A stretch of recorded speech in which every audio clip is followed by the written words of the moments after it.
Hey guys, it's Professor Hips, and I wanted to give you a couple video lectures on civil rights in America. I'm going to try to break it into three parts. So we're going to go slavery to the Civil War through modern times, and then other groups and how they fought for their civil rights. Those will be separate videos to make it a little bit easier for you to digest the material. But hopefully this helps give you an overview in the event that we don't have class next week. And if we do have class, should provide a solid sort of foundational piece for you to understand the material better. So we've spent last week talking about civil liberties. Civil liberties are your freedoms to do things, your freedom to speak, your freedom to practice your religion, your freedom to bear arms. Civil rights are your freedoms from. These are the freedoms that you have from the government treating you differently based on your race, your color, your creed, your ethnicity, your religion, your gender, your sexual orientation. And so these freedoms are intended to protect you from arbitrary government discrimination. What we want to talk about a little bit is how we got to that place. We're going to talk quite a bit about the African American civil rights movement. I think it's the most readily understood, the one that people are most familiar with. And I think if you understand the African American civil rights movement, you are very likely to also understand the other movements.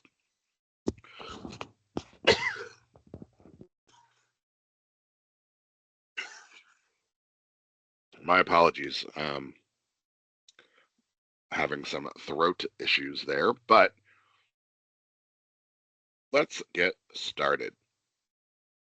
So we'll start off with a conversation about slavery. And so slavery is an economic system which relies on the forced labor of some people by other people. The history of slavery in the United States spans more than 250 years. It evolved from an early colonial labor system into a really rigid and racialized caste system, which means a societal system that you can't break out of.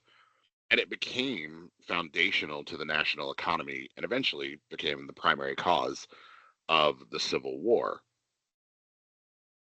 Now, this image indicates the slave trade. It's now called the Triangle Trade. You can see that goods and services start in the West Indies. They make their way to Europe. Europe takes those raw goods and turns them into manufactured products. Those manufactured products were then sold to Africans who traded and sold other Africans into slavery. Now, it is important to note that although the institution of slavery is terrible, regardless of where and how it begins, when slavery occurs in Africa, it's largely a function of tribal dominance. It's tribes selling prisoners of war into slavery because they see them as their property. They captured them, and so they can do what they want with them. It's not racial at that point. It really is about economic and military superiority. Now, this doesn't make the system of slavery better, but it is distinct from the American system of slavery, which was highly racialized. The Middle Passage, which is that portion going from Africa to the Americas, refers to that forced voyage of enslaved Africans across the Atlantic Ocean. It was a brutal leg of the transatlantic slave trade. They were under horrific, cramped, and unsanitary conditions. Millions of Africans died from disease, starvation, or died by suicide during the journey. The survivors were then sold into brutal unpaid labor on plantations to produce the raw materials that would help complete the triangle trade cycle. So, as I mentioned, the conditions on the ships were terrible. Enslaved people were crammed into holds below deck, often chained, and had little to no space to move up or even sit. The ships were unsanitary, leading to the rampant spread of diseases like smallpox and yellow fever. Many died from illness, while others chose to jump overboard to escape these horrible conditions, believing that death, where their souls would be reunited in the afterlife, would be better than bondage.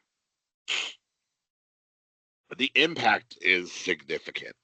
An estimated 1.5 to 2.5 million Africans died during the Middle Passage. Families were torn apart and people were stripped of their language, culture, and identity. There are survivors that provided firsthand accounts of the horrors they endured and talked about how terrible the journey itself was. What we can say definitively is that the Middle Passage is remembered as a symbol of human suffering and injustice on a massive scale. When slaves arrived in America, and the starting point differs depending on the material that you're looking at, but somewhere between 1609 and 1619 is when the official start of American slavery is often cited. But there had been enslaved Africans in the Americas, in Florida and other places, for almost a century prior to that. The arrival of slaves in Jamestown, though, is a critical milestone in 1609, where these slaves were traded for provisions. And even though some Africans were treated as indentured servants or people who would work and be paid, colonies began to pass laws formalizing lifelong what we call chattel slavery. Massachusetts in 1641 legally recognizes slavery. 20 years later, Virginia establishes something called Partus Sequitur Ventrum, which is Latin, and it's a law that made it so that a child's status followed their mother, meaning if the mother was a slave, then the child was automatically a slave. 1705, the Virginia slave codes further restrict the movement and rights of enslaved people, embedding racial hierarchy into law. The Fugitive Slave Acts were federal laws that were passed first in 1793 and then again in 1850, allowing the seizure and return of runaway enslaved people to their enslavers. The latter act, the 1850 Act, was a key part of the Compromise of 1850 and was harsher. It empowered federal officials to capture and return escaped individuals, even if they were in free states, and it imposed penalties on those who obstructed the process. These laws sparked intense opposition and resistance in the North, significantly contributing to the tensions that led up to the American Civil War. Key aspects of the Fugitive Slave Act are federal involvement. The act mandated federal enforcement involvement of the capture and return of these escaped slaves. There was no due process for the slaves, and there were special commissions that these commissioners received higher pay if they ruled against escaped slaves. The penalty for resistance were extreme. Individuals who obstructed faced heavy fines and jail sentences, and normal, everyday citizens were often deputized to help capture slaves. The impact was that there were already fraught relationships between northern and southern states, but this just seemed to make it worse. There was also heavy abolitionist, or those opposed to slavery, opposition, leading to often violent conflicts and acts of defiance against the law. But it is important to note that slaves resisted. They didn't just accept the hand that they were dealt in life. They rebelled through work stoppages and slowdowns. They feigned incompetence, saying that they couldn't do the jobs they didn't understand. And at times they would destroy machinery. To its extreme, there were slave rebellions. Slaves would violently rebel against the culture that was degrading and holding them down.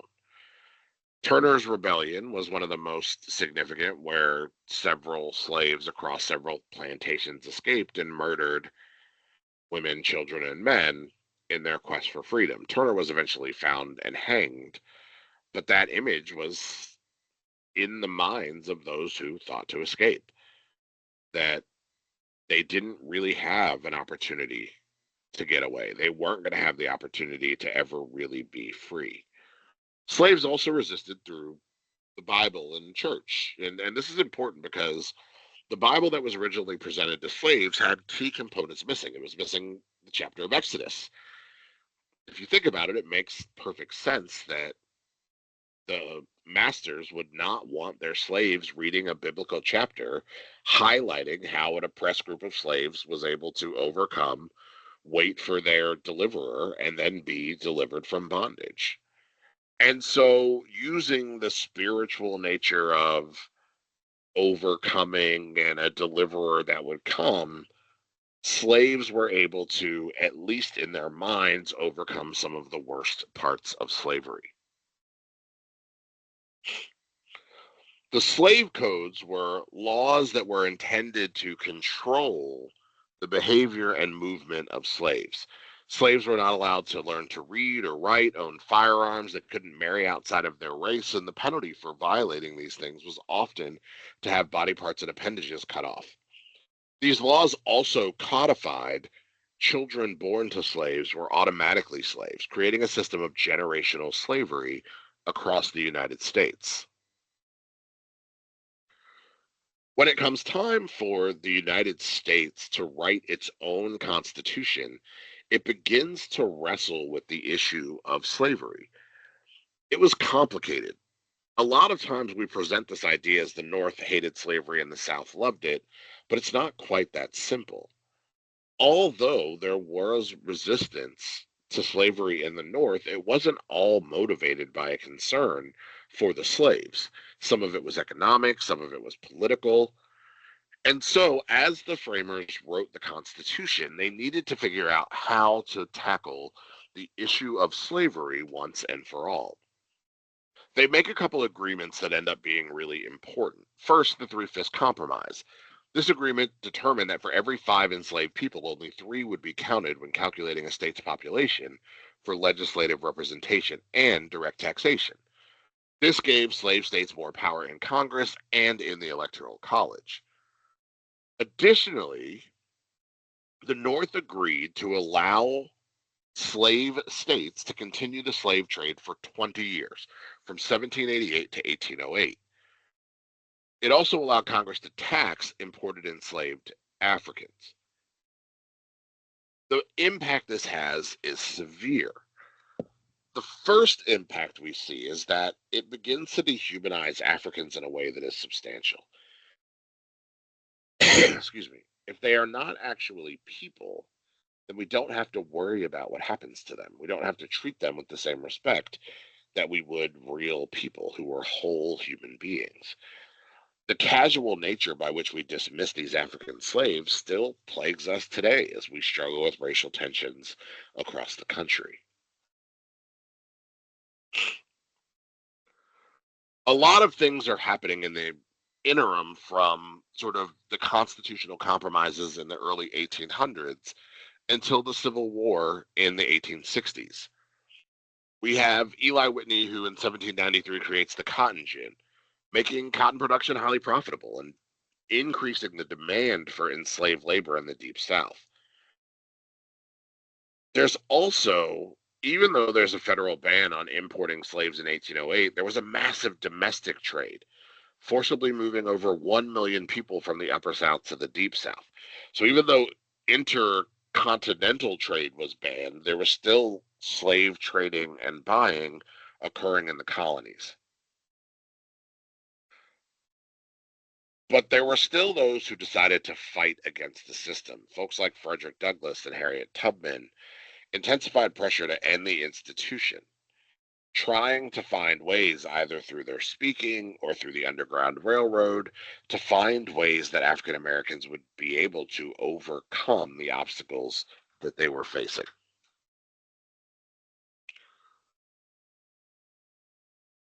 So, I am not a historian, and so because of that, for our purposes, the war will begin and the war will end. But when the war begins, the North is not doing very well. And so the president at the time, Abraham Lincoln, decides to sign the Emancipation Proclamation. The Emancipation Proclamation was an executive order issued by Lincoln on January 1st, 1863, declaring that all enslaved people in the Confederate States rebelling against the U.S. were free. The document really shifts the Civil War, transforming the fight into a fight for liberation and not just for the reunification of the country. The proclamation also allowed for the enlistment of black men into the Union military, bolstering Union forces and contributing to their eventual victory in the abolition of slavery. Once the war ends, the North decides that they want to punish the South for rebelling. And so they do a couple things that are significant. First, they pass the 13th, 14th, and 15th Amendments, collectively known as the Civil War Amendments.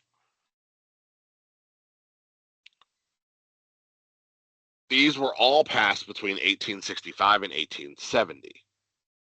The 13th Amendment abolishes slavery and involuntary servitude throughout the United States. It ratified the abolition of slavery before the war actually ended. The 14th Amendment, passed in 1868, granted citizenship to all persons born or naturalized in the United States and guaranteed equal protection under the law and the due process of law to all individuals. This was important because it provided a broader definition of citizenship. It overturned the Dred Scott decision that had excluded African Americans and established that states have to extend those rights to all people within their jurisdiction. It's commonly referred to as the birthright citizenship statute. The 15th Amendment, passed in 1870, prohibited states from denying or abridging the right to vote based on race, color, or previous condition of servitude. This amendment specifically secured voting rights for black men, a major step in establishing a more democratic society after the war.